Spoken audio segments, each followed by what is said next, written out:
Yoga centers awareness of the fluctuations of the mind, and the moon is the fastest moving body in the sky.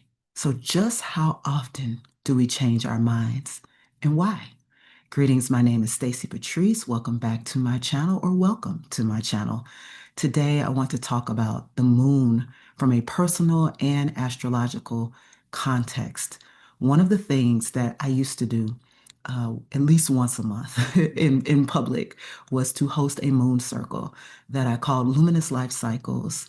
And on the south side of Chicago, we would get together at the full moon and gather and discuss not only the current astrology, but also talk about what's going on in our lives, what we noticed, and making those connections. It almost felt like a sort of research that we were doing, trying to connect what we are told is happening with what was actually happening.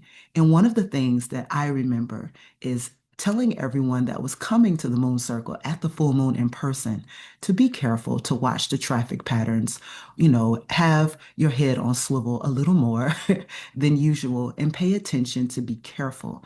And one of the reasons that I wanted to do this, other than the fact that I wanted people to come and go safely, was just to start to notice how much the moon controls the tide. So another thing that's important is, before I started doing this circle with people at the full moon, I used to go to the lakefront at the new moon. And going to the lakefront at the new moon was an experience that kind of initiated me into understanding the moon cycles, which I didn't, it wasn't that I wasn't practicing them. It was that I had never encountered them in nature in a way that was connected to what it is that I was studying and practicing about the moon and the moon cycles. So on this one particular day, I remember a few friends of mine, we all went down to the lakefront. We went down to Promontory Point in Chicago, and shout out Iris, and I can't remember who else was there, but there were a couple of us. We went to Promontory Point, and when we got there, I don't think I understood that, like, it being a new moon at that time meant that, city girl, new moon at that time meant that the waves were going to be crashing the way that they were. And I've seen this happen not only at the new moon, but I've also seen it happen in the south at the full moon. And I've seen it happen up north in the full moon too, but I'm comparing these two because these were two points from Southside Chicago, new moon, to full moon, Palm Coast, Florida. These two different occurrences of watching the moon at work and watching the tide of the moon at work during these two very different um, moon cycles in different places on the planet. So I'm thinking about this from the standpoint of, like, the moon has always been something that's been attractive and beautiful to me. And I always can feel the moon coming and changing, like it waxing and waning, more waxing. I can definitely feel it. Like, we have a full moon coming up, and that waxing effect starts to change the way that I sleep. It starts to change the way that I feel about people and how I feel about myself. Me recognizing and paying attention to those patterns becomes even more paramount during this time, during these cycles. And so, yes, the full moon and the new moon are really what I notice the most in my body, but also, like, visually, the crescent moon does something so special to me. Like, when I see it, I'm always like, ooh, it's always like the most mystical, beautiful expression of the moon, other than the full moon, because it's like the moon is in slumber. It's like resting on its back. It looks like it's chilling. And I love seeing that in the sky. And then, of course, the quarter moons, they just look like a nice little slice of pie. So it's like watching these different cycles of the moon has become like one of my daily activities. I'm always a sky watcher, always paying attention to what's happening in the sky. But I'm also paying attention to what's happening within. I'm also paying attention to what happens within, right? So before we even get to the outside world and what other people are doing, the moon is going to summon us to pay attention to our subconscious. And the reason why I use that word summon is because this is the moment where it's like, hey, pay attention to what's going on, look closely at what's happening, and make your own summaries about what it is that is going on around you and within you and how they're interrelated and connected. And that's always a practice I have at the moon. I'm always paying attention to, like, sometimes I don't even look at what sign, I don't even look at the nakshatra. Sometimes I'm just feeling. And I talk about this a lot. Like I feel the planets, right? I'm just feeling what's going on with me. Like I'm a mood ring or a moon ring. I'm constantly feeling what's happening and noticing in all of my daily fluctuations because I am in the practice of self-study. When I see my fluctuations, I know that nature is also fluctuating. It's also changing or transforming or, ramping up or waning down, whatever is happening. It's usually something I have become acclimated to feel, and you may feel this way as well. But one of the things that I wanted to talk about is, why is the moon connected to our mind? Well, I said the moon controls the tide. And so we talked about water. And what is water in the body other than sustenance? It's also emotion. We think about energy, emotion, which water very, very beautifully and rapidly represents. And so the moon is our feminine, it is our nurturing, yes, our sustenance. It is also, the ways that we understand our behaviors, our subconscious comes alive, our emotions, again, that femininity, that aspect of self that wants to be receptive, which is also very feminine, wants to be receptive, wants to understand, wants to look deeper, wants to feel and sense. And also wants to express, a lot of times wants to emote, wants to release, sometimes wants to stabilize, wants to feel that change of emotion, that tide from one style of emotion to the next is something that is very common as the moon cycles through. And that 28 days or so cycle to go through all of the signs, but also that about a month cycle to go through one new moon to the next new moon. And one of the things that's important to know is that, yes, we are changing. It's important to change and to not stay stuck and static in a mood. Let your emotions move. Let the ways you feel speak and express. One of the things that comes up for me around the moons is I get very poetic. I have a lot of poetry that comes from me when the moon is cycling towards, and usually it's from my recollection, is usually when it's going towards full. It's usually when it's waxing and going towards full. It's like all of a sudden the pieces of the universe start connecting in such a beautiful way. And I start to understand my thoughts and my feelings, my innermost thoughts start coming forward, asking me to review and look at them and notice what's coming up. And it also is something that is very much connected to events that I'm noticing, that I'm sensing and feeling. And again, that sensitivity is also part of the moon. It's part of, being connected to family or friends or lovers. It's that connection, that real home feeling, whatever that is for you. And if something doesn't quite feel like home, perhaps, the moon is expressing that as well. It's reminding you that, hey, all of those things that you want to feel, they're not back there. Some of them are not back there. Either they're present now or you're presenting them now. And that has become one of my like mantras for these cycles of the moon.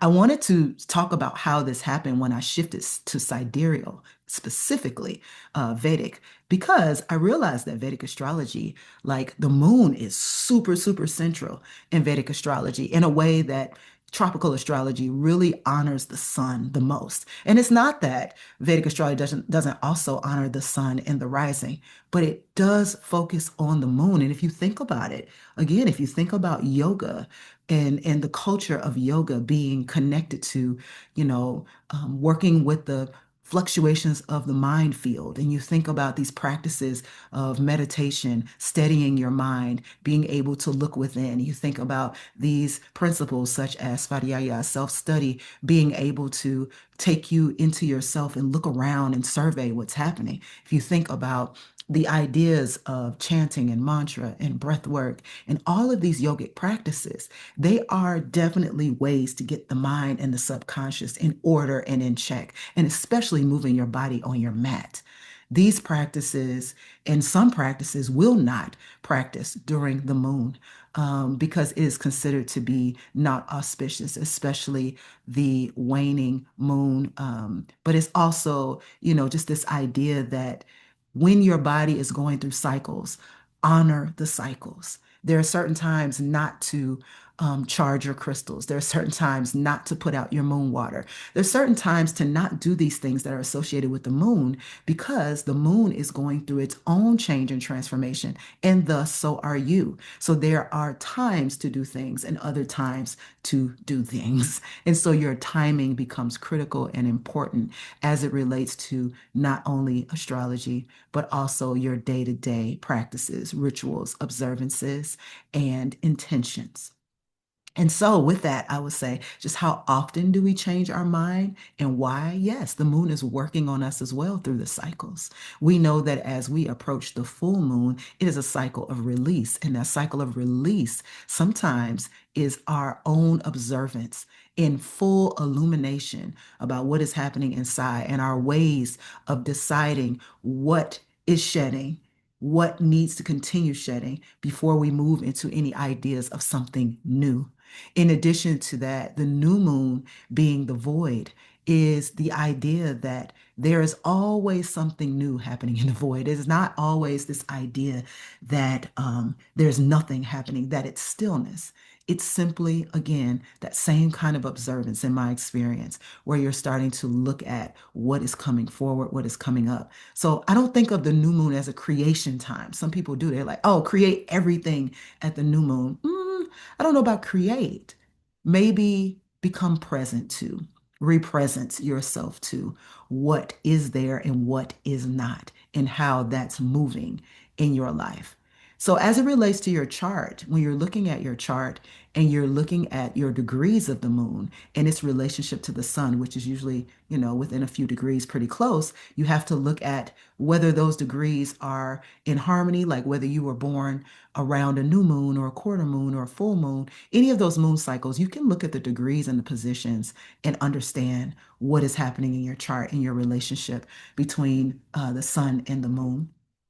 But I think it's also important to acknowledge that when you're just looking at your moon and your chart, know that this is like your most observed or receptive, kind of your most looking within space. So I love to look at the moon of people who are attempting to court or date, and look at the moon and make the comparisons between the moons of people who are seeking to do that.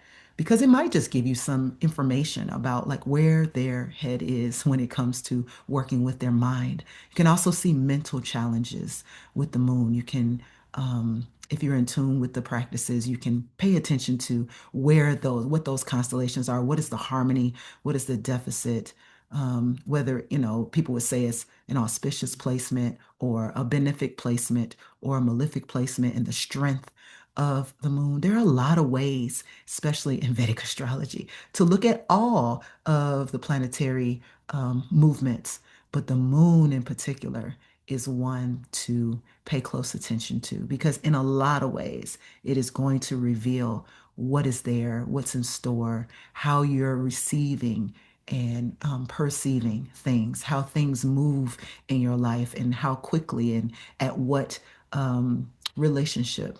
So I just wanted to share that today. Yes, the moon moves, as do we, even if we are not aware that we are moving. Sometimes it is strictly subconscious, and our subconscious is, you know, creating instincts and behaviors for us to act. It is creating experiences and relationships. But if we are not aware of it, if we do not take the time to look and feel and sense our planetary prowess in our charts, then it can become even more debilitating than it needs to be. So I think the key is self-study. I think the key is the connection with nature, as always. And definitely the key is understanding and education. And I have a new course coming up in the spring, as well as a repeat of the To the East course, which goes through this and other fine points about your self-study and sidereal astrology. Make sure you stay subscribed and ready for that announcement as it is coming very, very soon. Maybe not as quick as the moon moves, but very soon. All right.